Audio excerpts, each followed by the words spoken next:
mbokk yi maa ngi leen di ziar dafa am benn anecdote ñoo bëggoon partager ak yéen ci jamono yi ñu weesu dafa am sama benn rakk bu piqué woon crise ci fi mu doon entraîné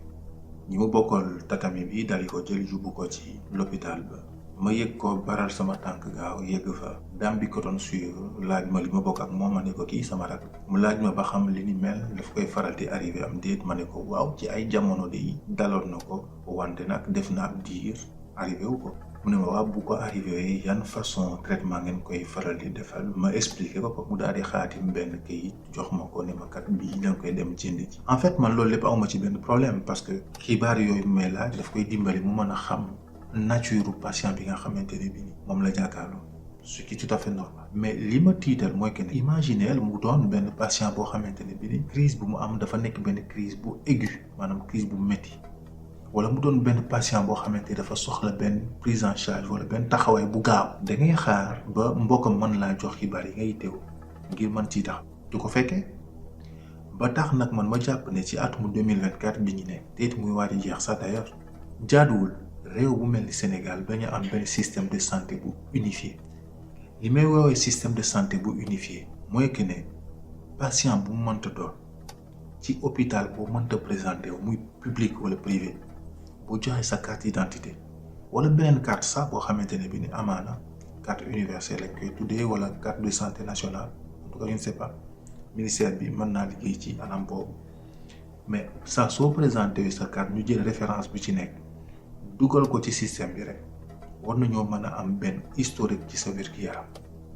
jour sangam waxtu sangam ci hôpital sangam médecin sangam suivroon na patient bi ci traitement nangam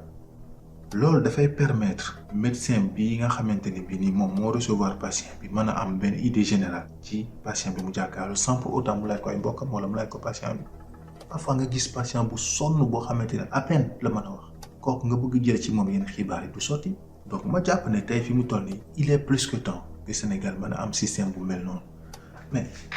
demal marché Colobane nga jël lu toll ni 100 personnes yi fay jaay wala yi fay liggéey nii au hasard rek nga laaj leen ba xam am nañ carnet de santé ñi ko fay am du ñu bëri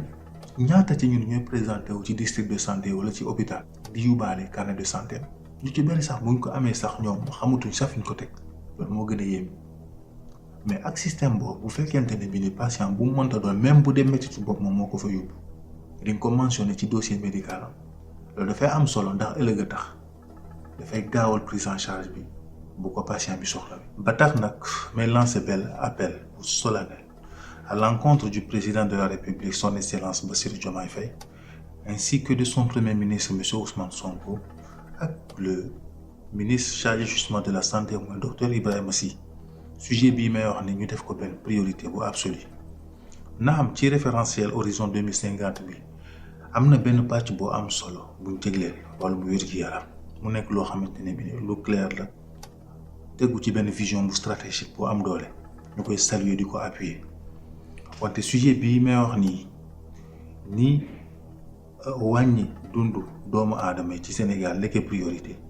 noonu la war a nekkee priorité parce que bu dul dara santé amul prix benn ñaareel bi système bi buñ ko taxawal dafay jàppale tous les acteurs qui gravitent autour de la santé ci Sénégal y compris le ministère de la santé ci jëm boppam te ñetteel mbir mi tamit daf ñuy dimbale ñun bu yëngu ci wàllum intelligence artificielle ñu mën a proposer ay solutions yu am doole yu basé wu ci intelligence artificielle ak données yi nga xamante ne bi moom la ñuy récolter parce que nag coow li bari na trop de ci wàllum intelligence artificielle te nit ñaa ngi dem nit ñaa ngi raw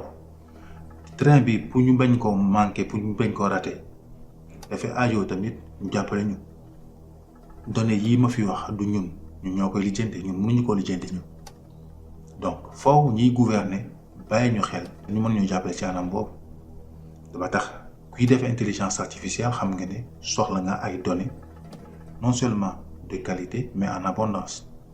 voilà donc gouvernants yi war nañoo mën a jàppale ci anam boobu ba li muy aajow en termes de stratégie li muy aajow pour ñu mën a am données yu mel noonu pour mën a def suñu liggéey mu war a ñu mën ko am